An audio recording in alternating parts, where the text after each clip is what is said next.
to the grill, stories we will share.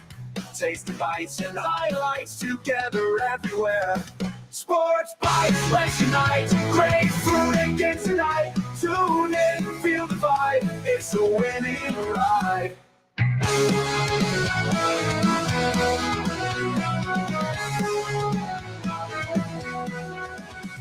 Fried chicken, slam dunks and spicy fries. Catch the play-by-play man on a plate of good times. Join us for the flavor, join us for the game. Every bite and replay, memories will fade.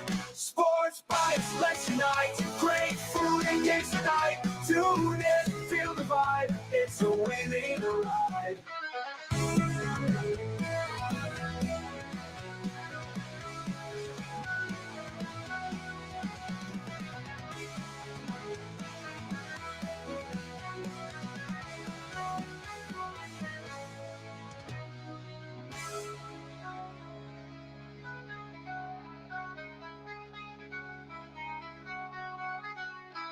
Football and fried chicken, slam dunks and spicy fries.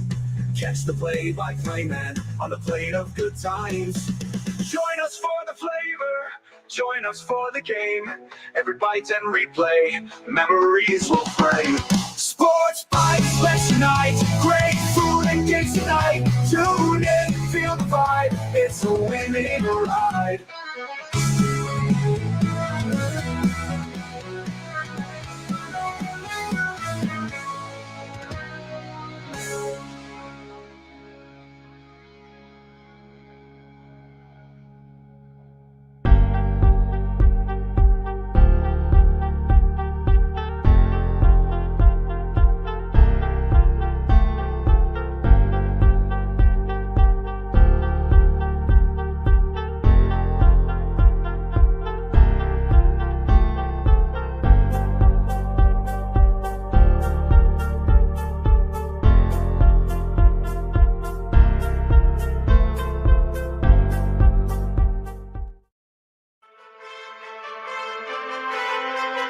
Welcome to Sports Bites. Welcome to Sports Bites with your host, Chris Joseph.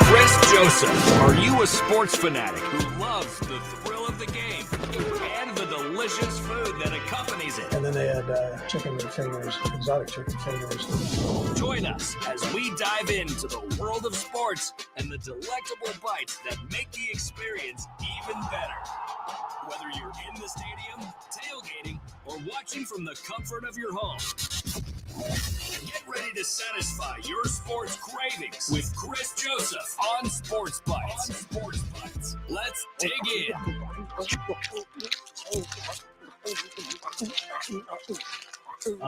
Yes, let's dig in. Welcome, everybody, to Football Friday night here on Sports Bites. I hope you're having a great night.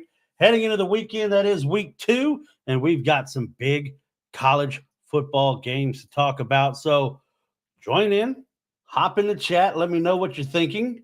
We're going to break down some games across the top 25. I'm going to go over my 6 games that I think are the most important, and then I'm going to give my 6 picks, including my lock of the week. I'll go over, the overs, totals, point spreads on these certain games. Really going to dive into it. And we're just going to have some fun, guys. We're going to have some fun. It's Friday night. There's NFL on. NFL's on tonight. How about that? The Packers and the Eagles are going to be playing in Sao Paulo, Brazil. So interesting time for the NFL over there. Of course, last night you had the Chiefs and the Ravens in a fantastic football game. And I posed this question. I know he's won an MVP, and this is not me hating on him. But my question is Lamar Jackson that good of a quarterback? I mean, he missed 2 open throws to win the game. Now, that the pass he threw to Likely at the end where he just came down just a toe short is a good throw. But he missed 2 really open shots to win the game. Kansas City with the victory, of course. Xavier Worthy looked really good. That play he scored gave me flashbacks of the Red River rivalry game his freshman year when the very first play of the game, he catches a little tunnel screen, gone to the house. Out you. He was gone. But man, when Hollywood Brown gets back, the mesh concepts they're going to have in that route tree are going to be sickening for people to watch. Pacheco, P. Ryan in the backfield, Travis Kelce, and man, kudos to the Chiefs. You know, they started out last year with a loss to the Lions, and Isaiah Likely was really good. He looks like the better tight end, and I love Mark Andrews, but it seems like maybe time has kind of passed him by a little bit. I don't know, but it was a great game last night. We're going to dive into a lot of stuff. So again, I want you to look right here. If you're watching on YouTube Live, if you're watching on X, wherever you are, see these links or see the little the socials right there. Boop, boop, boop, boop, boop. Go ahead, follow, like, subscribe. I'm putting content out every day on TikTok. I'm putting content out on X, writing articles. And I want to say thank you. As you see up there in the corner, Dogs TV. You are watching Sports Bites on Dogs TV. And for those of you who love football, we got you covered on Dogs TV. No matter what game you're looking for, no matter what team you root for, no matter what conference you like to associate with, the College Football Dogs and Dog TV has you taken care of, as well as if you're looking for really great articles, really great insight. We have some really good writers that are busting their butt to turn out really good content. Go to collegefootballdogs.com. Follow the college football dogs on all the social medias, because we're posting the articles out there, and we need you guys to kind of read them, react to them. You know, we're open for discussions. We're on Reddit. We're on Facebook, X, all that. Follow the College Football Dogs, and there's articles everywhere. There's previews every week for the big games. There's recaps after the games. And just like you before, you know, usually within 90 minutes of the end of the game, we're going to have a recap from that game. We have people that are dedicated to the Big Ten, people that are dedicated to the Big 12. I'm one of the people dedicated to the SEC. We have a big group of writers that cover the SEC, cover the ACC. We've got guys that cover the Group of Five, Sun Belt Conference. Like, there's so much coverage here at College Football Dogs, right? And our partnership with the FWAA and the Maxwell Football Club is going to lead to some more stuff. So I say stay tuned, because the big dogs are coming, you know, and some of the stuff that's coming in the future is going to be a lot of fun. It's going to be a lot of fun when it starts to roll out. We're going to have a pregame show tomorrow, I believe, starting at 9 o'clock. So you can log on to Facebook, look for the College Football Dogs, and they're going to have a pregame show every Saturday.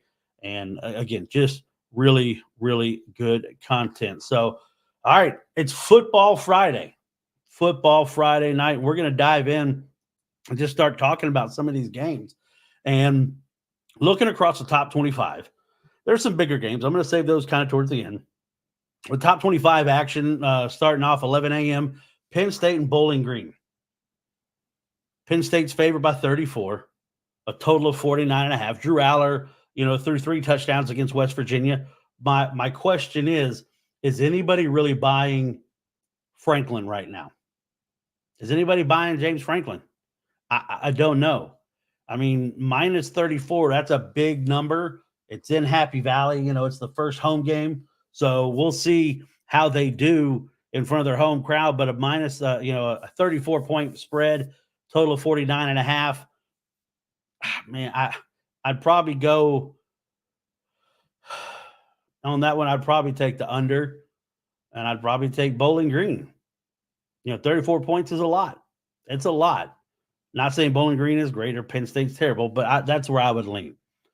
A big Big 12 SEC matchup, teams that are relatively close to each other. And if you listen to my SEC Bites or Big 12 Bites programs, and what those are is every week I do a Monday show, which is the Reaction Monday show. All right. On Fridays, here I do Football Friday preview. We're going to talk about all the games coming up. Throughout the week, I'm releasing little 30-minute quick hitters. With this being Sports Bites, it's going to be Big 12 Bites, SEC Bites, ACC Bites, Big 10 Bites, to where kind of recap those individual games, focus on that conference. And at the end of each show, I give my power ranking for the conference. I've already had some people tell me I was out of my damn mind for some of the way I had the power rankings, but it is what it is. I feel like Adam Sandler. I have the microphone, so I'll say whatever the hell I want. No, I appreciate all the interaction. I love it. Jump on in. But a big game, Big 12, SEC, 11 o'clock, ABC, ESPN Plus, Oklahoma State, and Arkansas. Now, Arkansas fans, George, I know if you're out there, I'm sorry, buddy. Arkansas fans are really giddy after what they did to Arkansas Pine Bluff. It's Arkansas Pine Bluff. And I know people are saying that about some of the games out there, but man, Arkansas Pine Bluff didn't even put up a fight. Now, Taylon Green showed he has the ability to create with his legs. What I'm concerned about watching him is if he's going to be able to layer that ball over the linebackers, take some shots downfield. I mean, Oklahoma State is a good defense. Again, hate saying it being a Sooner, hate saying it, but they got a good defense. They've got one of the best running backs in the country, if not the best running back in Ollie Gordon. Alex Bowman has been there. Well, he's been in college football for like 18 years. He's going to load the box up and make Bowman beat you. That's what I would do. Now, in this, you see the spread is Oklahoma State's favored by 10 at home at Boone Pickens with a total of 61.5. 61.5, I'll take that over all day. I'll take the over all day. All day. Georgia Tech riding high, 2-0, 1-0 in the ACC. Haynes King playing good football. Going to the Dome to take on the Syracuse Orange. Now, this could be a trap game for Georgia Tech. You go out, you beat Florida State. You come back, you win your next game. So people, they don't think it's such a fluke. But now Florida State is playing terrible football. And does it diminish how they feel about themselves as a football team? I don't believe so. I think Haynes King and the Georgia Tech Yellow Jackets continue to roll the spread. Georgia Tech by 3. I would take Georgia Tech given the 3 points all day. A total of 60.5. Whew, it's a lot of points. It's a lot of points. I'd probably take the under in that. For me, I'd be looking at the under that. Number 1, Georgia. They have their an early FCS game against Tennessee Tech. Carson Beck and those guys, they're going to lambaste them. I say FCS. They're not FCS. They should be. But Georgia's favored by 54.5 with an over-under of 62.5. That's gross. But even 54.5, I mean, Georgia struggled a little bit offensively to start the game. Now, Clemson is probably a vastly superior defense to Tennessee Tech. But you've seen now that, Bobo and the Georgia offense is going to have to go to the boundary and use the speed. So we'll see what they can do there. But 54.5, man, that's a lot of points. I would take Tennessee Tech getting 54.5. I mean, that's a lot of points. Don't you think, Chet? I mean, that's a lot of points. 62.5. I'd probably stay under that, man. Just it's like I said, with an over 54.5. I don't see it. The Fighting Irish riding high after their victory down in College Station. Will play in front of Touchdown Jesus for the first time this year. They welcome Northern Illinois in. Northern Illinois, always one of those teams that's a pain, a thorn in the side of big Power 4 conference teams. So we'll see. Weather at Notre Dame Stadium there in South Bend, 76 degrees at kick. You can still find tickets for about $34 out there. So that's not bad at all. Not bad at all. Notre Dame is favored by 28, a total of 44.5. I would probably go with the over on this.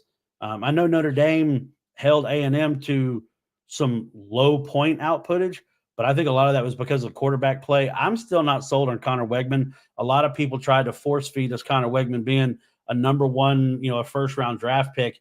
I've not seen it. I've not seen it, guys. Sorry. But I would probably take Notre Dame.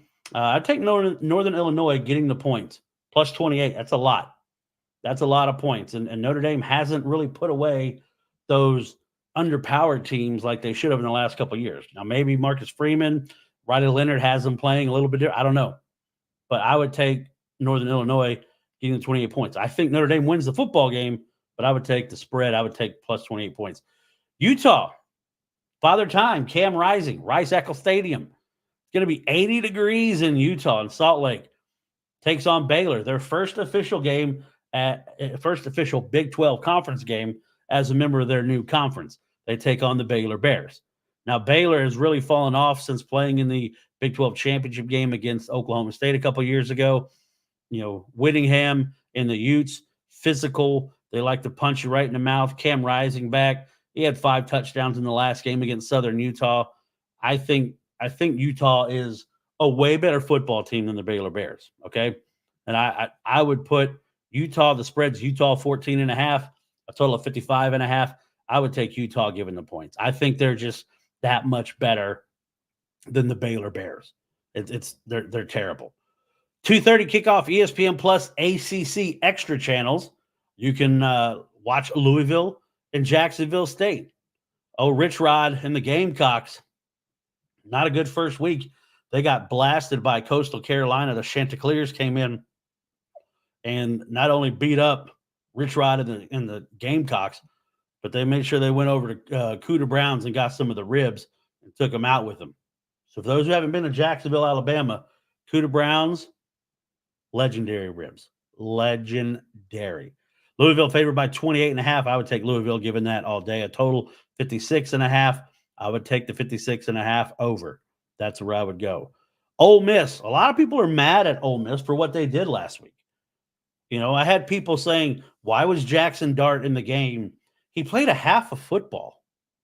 What do you want Lane Kiffin to do?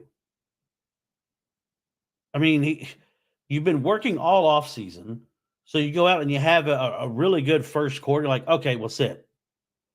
You wanted to get him out there, get him, and I don't have a problem with it. And I brought up, to somebody, they were talking about this. Why was Jackson Dart still in the game? Now again, one half, 418 yards, 5 touchdowns. Get your flowers, buddy. They take on Middle Tennessee State, but someone was like, "Well, why was he still in the game?" And I'll tell you why. And I remember a rainy November years ago in Norman, Oklahoma, sitting in a press box watching Oklahoma play Kansas. Now, this is one of those games to where hundreds of thousands of people are going to say that they were there. But when the record was broken, there was maybe 25,000 people there because it was just a consistent cold rain. And that's the game that Samaje Perine broke the single game rushing record in college football the week after Melvin Gordon did it. Now, in that, Samaje played the whole first half, had well over 200 yards in the first half. Now, that was still when Bob Stoops was the coach. And I think it was Shard Choice came in, fumbled a couple times, had one that was a scoop and score. So they yanked him out. They put Samaje back in, and it just so happened he was able to break the rushing record. But again, I didn't understand that mindset of, why was he still in there? And if that person, are you one that you were upset about what Oklahoma did to Texas A&M when it was 77-0 in the third quarter? You don't want us to score. Stop us. He's getting, some reps with his team. I thought that was a terrible take, questioning why Jackson Dart was in, the game for a half. And he dominated. Ole Miss takes on Middle Tennessee State, a 43-point favorite. That's a lot of points, man. Ooh, it's a lot of points. 62.5 total. I would take the total over all day. All day I would take the over on that, guys. That's where I would be. 43 is a lot of points. They'll probably cover that, but I like the 62.5. That's where I'm at. They're getting underway in Sao Paulo, Brazil. The Packers and the Eagles, kind of an interesting matchup for Friday Night Football in Sao Paulo. We'll talk about some NFL a little bit later. The Miami Hurricanes kick off at 5 o'clock ESPN Plus against the Rattlers of Florida A&M. Now, the quarterback for Florida A&M, Richardson, really good out of the pocket, can throw the ball with a lot of velocity, a lot of spin, but so can Cam Ward. Hard Rock Stadium, you can get tickets for $25 to watch Miami, Florida A&M play. No spread on it because of the differing strengths, but I think Miami wins that one pretty comfortably. Missouri takes on Buffalo. This is a big game for Eli Drinkwitz, for Brady Cook, that receiving core, Luther Burden III, Theo Weeks Jr., Buffalo, not a great team. And Missouri went out, did what they had to do last week, but they're favored by 34.5, right? With a total of 51.5. Again, I take the over just because I think it's going to be some high octane offense, and I think they're going to give up some points. I'm not sold on Missouri's defense being this staunch wall that teams are not going to be able to penetrate. So I would take the over and 34.5. That's a lot. I would probably take Buffalo in the 34.5. But again, I'm not a gambler. So if you are going to gamble, remember to gamble responsibly. Set a budget for yourself. Have an accountability partner, that can kind of tell you, whoa, man, don't chase your losses. We've all heard that stuff. So don't get into that. The Fighting Illini. Can Luke Altmaier take down the Kansas Jayhawks? I don't think so. Memorial Stadium in Chicago, Illinois, or in Champaign, Illinois, excuse me. The number 19 Kansas Jayhawks come in. Neal at running back for Kansas, 112 yards, 2 touchdowns against Lindenwood. Now, again, Illinois going to be a bigger challenge than Lindenwood, but I still think Kansas wins. This one, Kansas is only favored by 4.5 with a total of 57.5. I would take the over all day, and I would take Kansas minus the points. I think Kansas, if I can remember correctly last year, Kansas blasted Illinois. We're up big, and I think Illinois started to come back in that game, but I like Kansas to win that game, and I like them to win it comfortably, right? I like them to win it comfortably. Ohio State, they welcome in the Western Michigan Broncos. Will Howard, I don't think he's going to be the guy. They're favored by 37.5, a total of 54.5. I would stay away from all those numbers. I don't like those numbers at all. But against Western Michigan, it should be an easy win for the Buckeyes there at the Shoe. You can get tickets there for $23 still to go watch the Ohio State Buckeyes, the Bucknuts. LSU trying to get back on the Nuts bus. They take on Nichols, and LSU's a 48.5 point favorite, 58.5 over. I'd take the over. Garrett Nussmeier, they're gonna be okay. They're gonna be okay. A lot of people are trying to bail on the LSU Tigers. Brian Kelly, and maybe they falter down the stretch, but they're not going to be like Florida State. They're not going to be like Florida State. They've got a far better quarterback. They've got some talent. Harold Perkins Jr., I think, really needs to step up and be more of what we saw in his freshman year. And I know they've kind of moved him around, but you got the number 7 on. That's the best player in, for LSU. But we'll see. The Packers score first? Oh, Packers with a touchdown. Jaden Reed. Nice. I think that's a good play right off the rip for the Packers. Jordan Love, there's a flag down, but Love is going to be an interesting quarterback to watch as they move forward.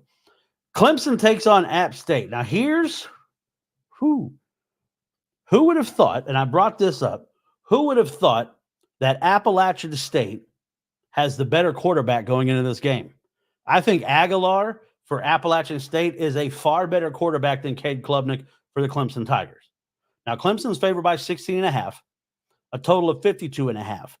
Now, their defense, they hung with Georgia for quarter and a half, almost the whole half. I think App State, this is one of those games. App State's used to going into places like this and winning. They've won at Michigan. They've won at A&M. I mean, it's not like they're going to go into Clemson and be like, oh, no, they're running down a hill. Let's not play football. Screw that. App State, I would take App State getting the 16 points. There are some people that think that they can win the game outright. I don't know if they can win it outright, but if I was putting money on it, Clemson 16.5. I guess the touchdown didn't count. I was looking over. Clemson 16.5. I definitely would take App State getting the 16.5 points. A very intriguing matchup. I can remember I was down in Texas and covering a game for Oklahoma when the Oregon-Boise State game happened where LeGarrette Blount punched the Boise State player. And I remember sitting in the lobby while we were watching this game like, wait, did he just punch that dude in the face? This is a very, very interesting game. Now, the Oregon Ducks, a lot of people's favorites to be in the college football playoffs. A lot of people's favorites to win the Big Ten. Dylan Gabriel comes in. Last week goes 40 of 49, 380 yards, 2 touchdowns, right? But they barely win. Barely win. and you're kind of scratching your head because you figure somebody has yards like that, they're going to put up a lot of points. Now, what's interesting, and again, it's a lot different defense, but Ashton Jeanty, 20 attempts, had 6 touchdowns last week. 6 touchdowns. Oregon favored by 19. They're at Autzen Stadium. Again, one of the loudest, most insane places to go watch a football game. And when you see it, it's not a huge stadium, but they get loud. They get really loud. This will be a very entertaining game. I think you know a lot. Boise State, a lot of people have Boise State as that team that can represent the group of 5 in the college football playoffs. I think this will tell you a lot. Now, again, Boise State's one of those teams. They're not afraid to go play at places. And I think Boise State's 3-0 against the Ducks lifetime, if I can remember correctly. Tickets for as low as $21 at Autzen Stadium to watch that game. If I was up in the Pacific Northwest, I would go watch that game. Oregon favored by 19, a total of 61.5. I think the ground game for Boise State keeps it close. And Oregon fans, if you're out there, what did you think of Dylan Gabriel? Now, as somebody who's an Oklahoma fan and has watched him pretty closely, Dylan Gabriel, one of the biggest negatives I would say that Oklahoma fans had about Dylan Gabriel was his downfield accuracy. And you really didn't see a lot of that in the game last week. But again, maybe they kept everything very vanilla. I mean, I like Dan Lanning. I think he's an extremely good coach. And I think, moving forward, they're going to continue to do what Oregon does, right?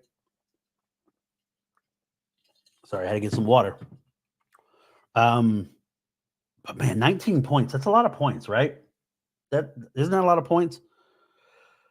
I would probably take Boise State plus the 19. Just because of the ground game, they can control the clock, kind of play a little bit of bully ball. And I tell you, I think Oregon wins, but I would take Boise State plus the points. The 61.5, I would take the over. Now, a game I would definitely take the over in Big 12 late edition. They always had the Pac-12 at Pac-12 late night. Well, late night Big 12 is coming as Arizona takes on the Northern Arizona Lumberjacks. You can get tickets to this game for as low as $7 if you're in the area. Noah Fafita, that guy's a dog. McMillan, dog. 10 catches, 304 yards. Now, they gave up 30 points last week. So I think they're going to fit into the Big 12 just fine as far as these high-scoring games go. So just be ready for some of these games, right? Just be ready for some of these games. But I like Noah Fafita. Arizona's favored by 35.5, a total of 61.5. I would take the over. Arizona might score 60 again just on their own. They look like they didn't miss Jedd Fisch last week. Now, again, they want to shore up their defense a little bit, but it's going to be really hot out there for the game when Northern Arizona and Arizona play. 10 o'clock at night. Big Ten fans, how you feeling about having games for your conference on at what would be 11 o'clock at night Big Ten time, unless you're in Nebraska or some of the Central? USC takes on Utah State at the Coliseum. And, of course, again, a lot of people up in arms because USC retired Caleb Williams' jersey. Again, don't just look at the headline. Find out what was going on. Because, of course, you're like, oh, why would you retire his jersey so early? Well, in the end zone, USC, like Oklahoma, they have a ton of Heisman Trophy winners. USC retires the jersey of every Heisman Trophy winner. Why not do it now? There's no statute of limitations. There's no parameters on when you have to retire. Look, and I'm not a USC fan, but the people that were appalled about Caleb Williams getting his jersey retired when it's something USC has done, you sound stupid. You sound bitter. Who cares? Oklahoma's got Heisman Park. There's trophies all over. Statues all over their Heisman Trophy winners. But again, take the time to find out what the story is instead of being a keyboard tough guy and all mad because they retired Caleb Williams' jersey. Crazy. USC takes on Utah State. Miller Moss, really good. Zachariah Branch, one of the most explosive, one of the most dangerous people in college football. Now that Xavier Worthy's graduated, I think Zachariah Branch is one of those guys that he is a threat anywhere on the field, returning kicks, catching swing plays, catching pass. Zachariah Branch is a damn good football player. And he has got some of that go-go that I wish I'd have had way back in the day, but I never had. Never, ever had. Tuscaloosa, Alabama, a team I'm covering out here. Alabama, the Crimson Tide, after going out there and just walloping Western Kentucky last week. Bryant-Denny Stadium in Tuscaloosa now will be Nick Saban Field at Bryant-Denny Stadium. They welcome in the South Florida Bulls. Alex Golesh, a great young coach, great offensive mind. He was the OC 2 years ago when Alabama lost to Tennessee, and they put up over 50 points on Alabama. Everybody knows what happened last year. They go to Tampa. Jalen Milroe didn't play. And I still, to this day, I will hold, on the wall. I think that was Nick Saban making a statement to everybody, kind of like Bear Bryant did playing USC at Legion Field, to let Bam Cunningham come in and run all over Alabama to prove to the board they needed to have integration. I think that was him because, again, Jalen wasn't terrible. The offensive line was bad at the beginning of the year. But Jalen's back. Kalen DeBoer, in their debut, Alabama didn't miss a beat. Ryan Williams is electric. That's another guy. So Zachariah Branch from USC, sophomore. Ryan Williams, a 17-year-old freshman. Now, for those who follow high school football, Saraland here in Alabama, a fantastic football team. And Ryan Williams came from there. Caught 2 passes last week, just for 139 yards and 2 touchdowns. He was 2 for 2. Justice Haynes is a guy that 2 years ago really came about in the A-Day game, scored, I think, 3 touchdowns in that game, and I was like, okay, this is the guy to watch out for. Didn't have the kind of year last year that I thought. He had a breakout day, 4 carries, 102 yards, 1 touchdown against Western Kentucky. Byron Brown is a threat, but again, I think, like I told people about Florida State, whenever like, oh, this is the team that was whining about not getting in the playoffs. It's a completely different team this year than it was last year. And the biggest thing they're missing is leadership.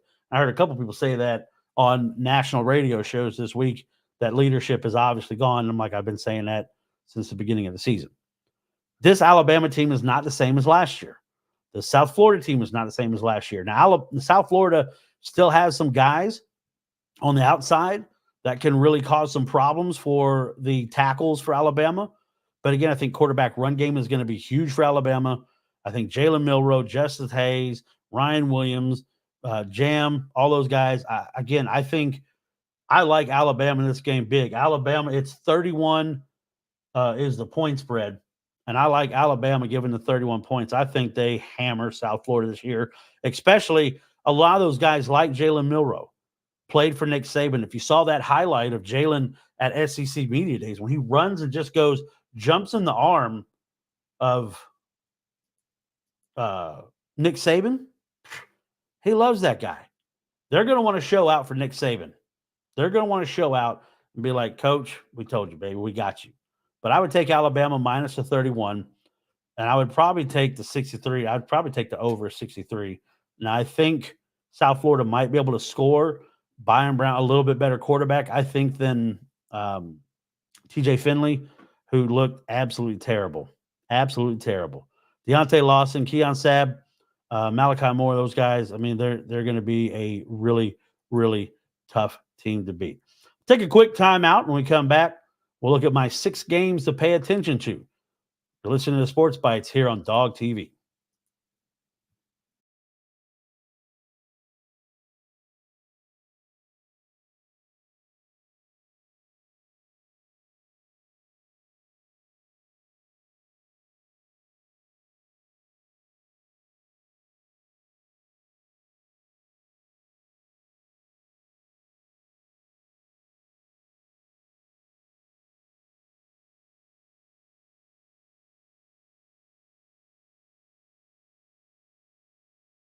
Guys, you heard me talk about, I love Olipop. Being a diabetic, there's not a lot of sugar that I can have. I used to drink Dr. Pepper by the gallons, hence diabetes, right? So Olipop, man, some of those they taste real tinny, real metallic-y, kind of medicine-y.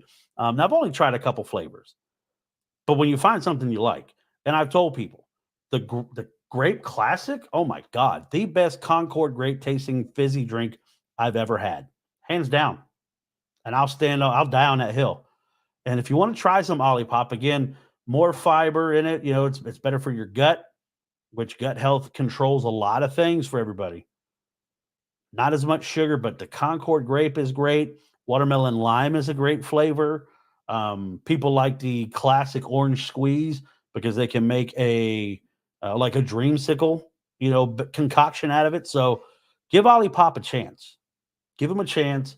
Let them know what you're thinking. Now, we talk about these 6 games. Oklahoma State, Arkansas, right? Talked a little bit about it, but Ollie Gordon, I think, man, is just a fantastic running back. But again, recapping what I think, here's my 6 games that I'm putting as my 6 picks. All right. I think Oklahoma State, I think Arkansas probably covers, but I would take the over. A game we didn't talk about, Colorado and Nebraska. All right. This used to be one of the most intense rivalries in the Big 8, in the Big 12. I remember days watching Colorado and Nebraska run an option on each other. It was so much fun. But now, Shedeur Sanders, Coach Prime, Shiloh, Travis Hunter, we all know, Horn Jr. wide receiver. They come into Nebraska. Nebraska's got some buzz with them because of Dylan Raiola. Matt Rule is a good coach. He had Baylor going for quite some time. Couldn't get it going in the NFL. Now he's here at Nebraska. And I said this on my Big 12 bites, and I know, but they're Big 10. But Lincoln is one of those places that it sucks that they're not better. Because I think college football is better when Nebraska is good. Okay? The fan base, one of the best fan bases out there, even, rivals like Oklahoma, Nebraska. Sorry, Oklahoma State, you're not a rival. Nebraska was a rival. Texas is a rival. But those games, that was my childhood growing up. Keith Jackson, Dr. Tom versus Barry Switzer. Loved it. But for me, college football is better when Nebraska has a good football team. Now, again, if they go out and beat Colorado, there's a lot of people that are going to swing really quick and be like, oh, Nebraska's back. But those are also the same people that are saying that Colorado is a bad football team. So you can't have it both ways. Now, I think Shedeur Sanders is an NFL quarterback. I don't know if he's going to be the first taken, but even in that game against North Dakota State, I really enjoyed watching how he progressed, how he fought. And, again, I don't have a problem with him. Do your watch. I don't care. I'm not one of those. I'm not going to get mad at people for celebrating. You don't want me to celebrate? Don't let me score. Plain and simple. But that game, it's going to be, at 6:30. It's going to be rocking. Lincoln is going to be on fire. And especially with Colorado and Nebraska, I would love to see. I know only a couple times Nebraska's come out in the all reds. One was the 86 game in Lincoln with Oklahoma and Keith Jackson making a one-handed grab on the sideline before Lasher kicks the game-winning field goal. But I'd like to see them come out in the all reds. In that game, Nebraska minus 6.5. I would probably take Colorado getting 6.5 points. They're a team that's going to fight. I know, again, a different team than what they played last year in Boulder. An over-under 55.5? Hell yes. Take the over. That over all day just screams take my money, right? 55.5? Whoo. We talked about the Oregon-Boise State game, 9 p.m. on Peacock, which that's what the NFL game is on right now. Oregon favored by 19. Over under 61.5, man. Take that 61.5. Another big game. You see right there? That's what they're playing for. The Cy-Hawk Trophy, guys. Iowa State, Iowa. Iowa has won, I think, 8 of the last 10. Now, that game is 2:30, CBS, Paramount Plus. Iowa favored by 2. I would take Iowa giving 2 points. I'm just not sold on Rocco Beck at quarterback for Iowa State. Iowa plays decent defense against teams that are not as capable, and on that Iowa State team, you don't have a Brees Hall, you don't have a Charlie Kolar, you don't have a Brock Purdy. I don't think Rocco Beck is that guy to get it done. I think the Hawkeyes win that one and keep the Cy Hawk Trophy. Another game that is going to be really interesting: Tennessee, North Carolina State. Now, if you didn't watch any of Tennessee last week, you better get ready. They are hypersonic fast. Man, they get to the line with Broom McCoy, Squirrel White, Nico Iamaleava under Heupel's tutelage. Man, those guys were picking them up. There was times they were snapping the ball and the chain crew wasn't even set. Now, North Carolina State is going to want to try to punch Nico in the mouth, want to try to muck up the game. You know, Grayson McCall, their quarterback, comes from Coastal Carolina, where he's won a ton of football games, doesn't turn the ball over. Now, this is a neutral game. It's in Charlotte, North Carolina, still in North Carolina. It's like Barry Switzer always said about the Red River game. Last time he checked, the Cotton Bowl still in Texas. That's right. But that one split down the half, thank God. But this one's in Charlotte, North Carolina. I had North Carolina State as kind of a dark horse to win the ACC. I wasn't on the Virginia Tech bandwagon, and you saw what happened last week as Vanderbilt took them out. But North Carolina State, you look at that, Tennessee favored by 9.5, an over under 60.5. That's another one of those over-unders that just screams, take my money. 60, I mean, they might score 40 apiece. They might score 40 to 30, something like that. And so you got it. You got it. If I was picking the spread, though, 9.5 points, right? I would probably take Tennessee given the 9.5. I think they're better than North Carolina State, but this is one of those games that you're going to have to show it. Now, James Pierce Jr., one of the best defensive players in all of college football, that end on Tennessee is going to be in Grayson McCall's face all night. All night, he's going to be in his face. I want to see how he responds to having that kind of pressure on him. I like Tennessee in the game. I'm looking forward to in a couple weeks Tennessee going to Oklahoma, and Oklahoma's first official SEC game playing the Volunteers. I know my man TJ out there, big Tennessee fan. It's going to be a lot of fun. But I like Tennessee. Now, the game that everybody's talking about, the biggest game in college football tomorrow, dueling pregame shows. You got the big noon kickoff. You got game day. Texas and Michigan. Now, a lot has been said about this game leading up to it. All throughout the postseason, the offseason, people talking about Texas. Their run they had last year. Of course, they went to Tuscaloosa. They won that game. Now, Michigan wants to play this game, and what is their identity? Controlling the line of scrimmage, controlling the game. Texas's identity is quick pace, fast, go, go, go, go, go, right? If Michigan State, or I'll say if Michigan gets behind, though, if Texas is able to get a couple scores ahead, I think that spells trouble for Michigan, because I don't know if Michigan has the capability of coming back. Now, again, only one small sample size. The 2-quarterback system at Michigan did not impress me. But Sherrone Moore hates playing Texas. He's a former Sooner, hates playing Texas. I give the quarterback edge to Texas, Quinn Ewers. The running back edge, I'll give to Michigan with Edwards. But he's got to be like he was in the playoffs. He can't be tiptoeing like he was against Fresno State. He's got to make his mind up, one plant, hit the hole, move the pack forward, let's roll. I did not see any dynamic playmakers on the outside for Michigan. So that's why I don't think if they get behind, if Texas is able to score a couple scores early and maybe put them down by 2 possessions, I think it could spell bad news for Michigan.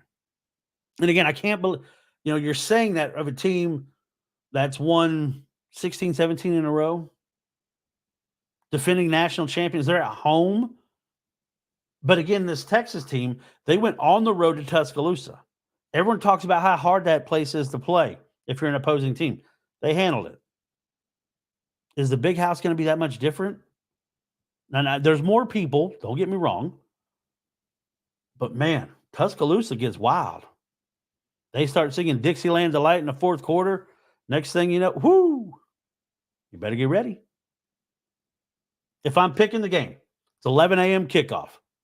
So you get the best game of the day. Well, what should be the best game of the day right off the rip. 11 a.m. Texas favored by 7, and over under of 42. I like Texas giving the points. I think they cover. I think they win at something like, 38-28. Win by 10. That's where and again, being an Oklahoma guy, I hate saying that about Texas. I'm not impressed. I mean, to me, I think there's still so many things going on outside of football at Michigan, because now there's all the conversation about Sharon Moore hasn't signed his contract. And, is there a lot of distractions? We'll see. But I like Texas in the game. I hate saying it. I like Texas in the game. It's terrible. But those are kind of the biggest games. Now, I got a cool little thing here that I'm going to show everybody. One of my favorite segments. We're gonna count it down real quick. Top 6 in Sports Bites mix.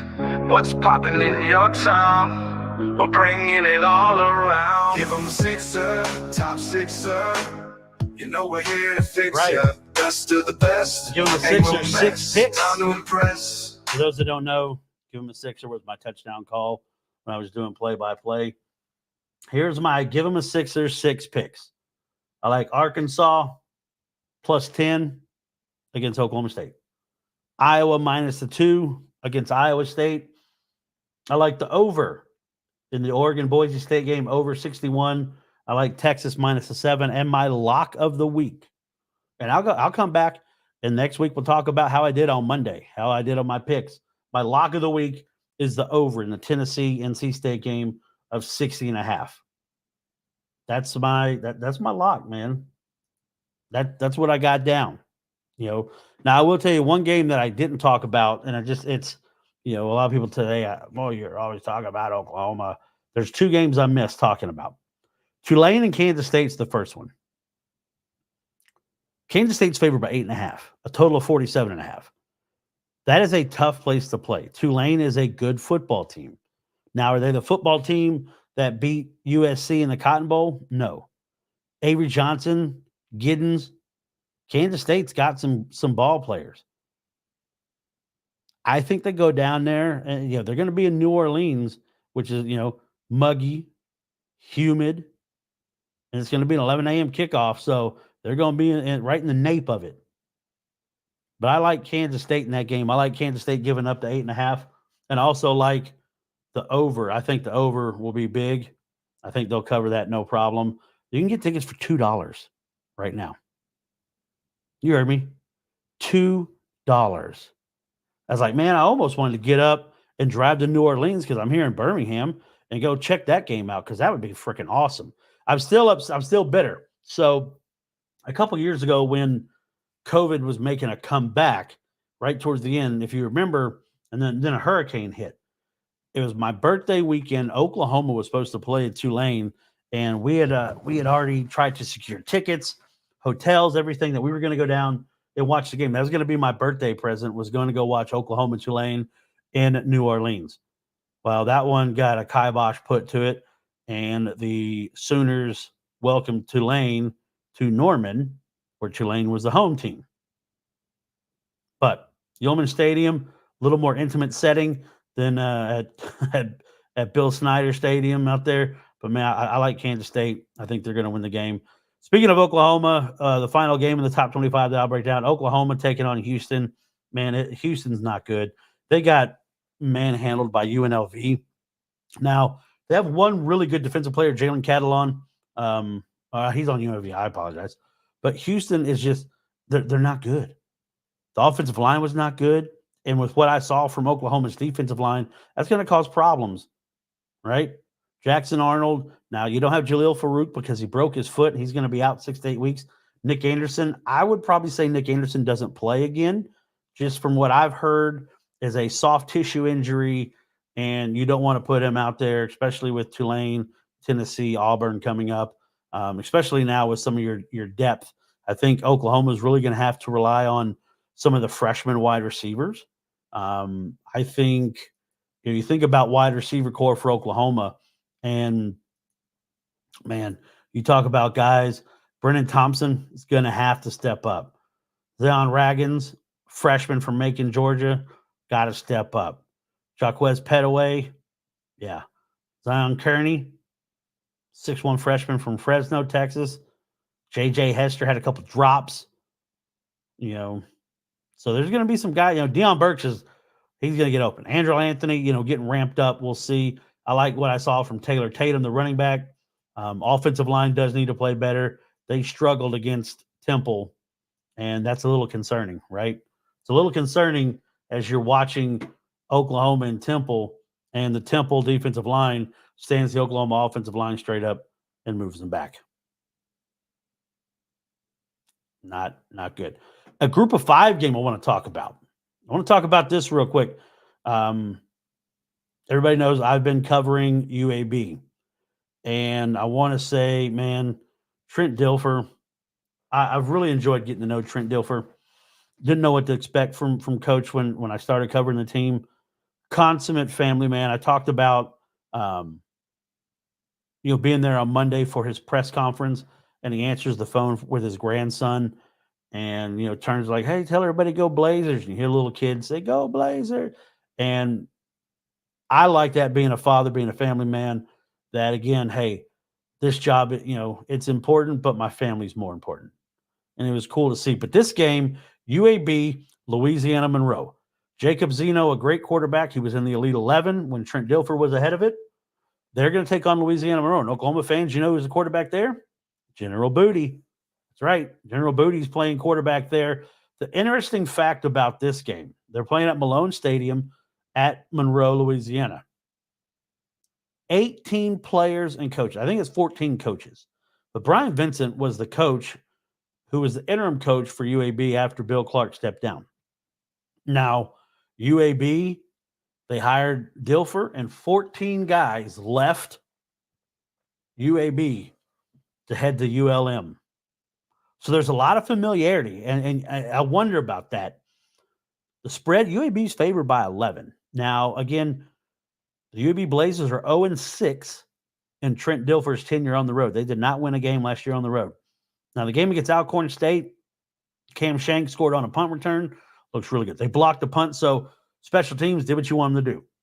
Defense, even when they were put in a bad position on a short field, only gave up 3 points. Played a lot better. They were able to get off the field, which they were one of the worst teams in the American last year getting off the field on third down, but they were able to get it done. And Jacob Zeno, I like Jacob Zeno as a quarterback. I told him, I said, man, you freaked me out when you came in that Big 12 championship game against Oklahoma and threw a touchdown your first pass, and he just smiled.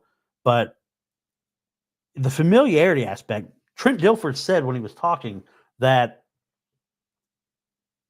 it felt like a divisional football game in the NFL, right? He said it felt like when you're getting ready to play a divisional game because of the familiarity. You know those teams. You know what they're going to do. And I asked him the question. I was like, how hard is it to prepare for somebody like General Booty at quarterback, someone who's been in college for a while, but there's not a lot of tape on him to where you can really kind of break him down? And he said, we know them as well as they know us. So the chess match is going to be really intriguing. And I'll say this, it's kicking off the same time a lot of other games are kicking off at 6 o'clock. But it's one of those, if you got ESPN Plus, go back and watch it. Go back and watch it. Lee Beebe Jr. at running back, really talented. Really talented. Zeno, a really good quarterback. General Booty's a good quarterback. That's why he was recruited to come to Oklahoma. Going to be a fun game. Guys, it has been a lot of fun talking college football with you on this College Football Friday, the Friday previews. Again, don't forget, on Mondays, I have Reaction Monday where we're going to break down everything that happened in college football. I'll go over my pick sixes, show how well I did against the spread or the over-under. It's all right there. You can go back, hold me accountable, see how I did on my lock of the week. We'll talk about, we'll break down some conferences, look at the biggest games, definitely talk about Texas and Michigan. We'll talk about Tennessee, North Carolina State. and a lot of other games. NFL action real quick, guys. I'm a big Commanders fan. You know, big. I know that's sad. So I don't know who to pull for this weekend because I love Baker Mayfield. Tampa's probably like my second favorite team, but Tampa and the Commanders play. Jaden Daniels getting his first start at Raymond James Stadium. Tampa Bay favored by 3.5. Sunday night, I love it. Rams-Lions. Jared Goff and the Lions looking to punch that ticket to the Super Bowl. They made it to the NFC Championship game last year. Seahawks-Broncos. Bo Nix starting quarterback out there. Used to be an old AFC West rivalry. Raiders and Chargers. Vikings-Giants at MetLife Stadium. Panthers-Saints. Jaguars, Dolphins, Texans, Colts. I can't wait to see how the Texans play this year. With exactly how they played, you know, last year, making it to the playoffs with a rookie quarterback, a rookie coach. Woo. Bengals, Patriots. Game is in Cincinnati. Titans at the Bears. How will Caleb Williams do? First game at Soldier Field. I'm intrigued to see what he does. And I wish him all the best. I have no ill will towards Caleb Williams. Bills, Cardinals. This is going to be a terrible game, I think. I just don't think the Cardinals are that good. Falcons, Steelers. Oof, bad. That's going to be it's just a bad game. Atlanta favored by 3.5. That's crazy to me. Browns, Cowboys. Huntington Bakefield in Cleveland, Ohio. Cleveland favored by 2.5. No respect for Dak and the boys.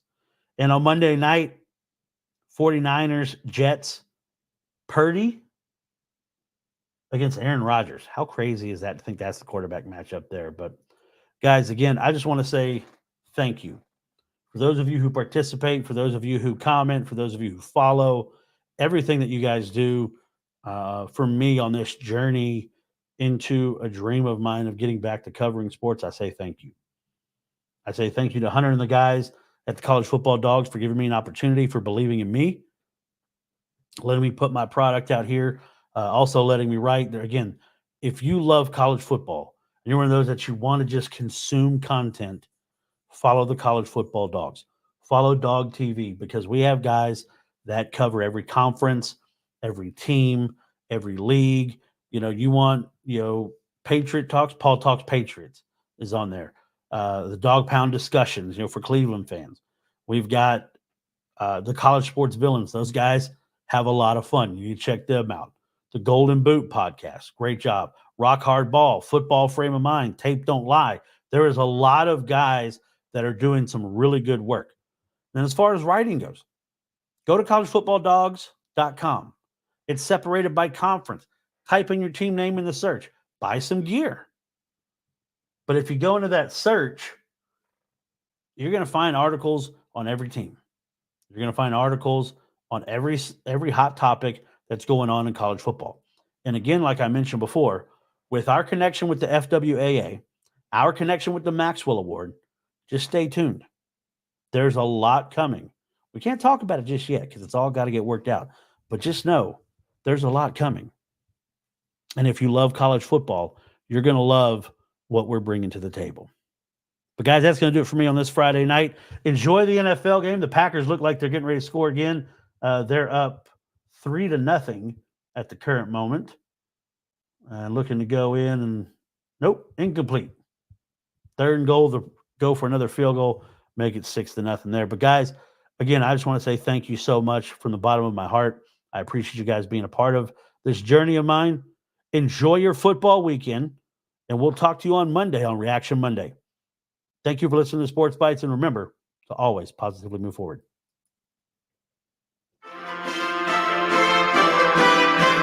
Thanks for joining us on this delicious journey through the world of sports and food on Sports Bites.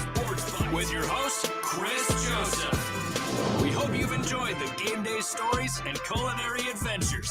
Don't forget to hit that subscribe button. And if you've got any mouth-watering sports-related tales or favorite game day recipes, share them with us on social media. Until next time, remember, it's not just about the game. It's about the bites that make it unforgettable. Stay hungry for more Sports Bites.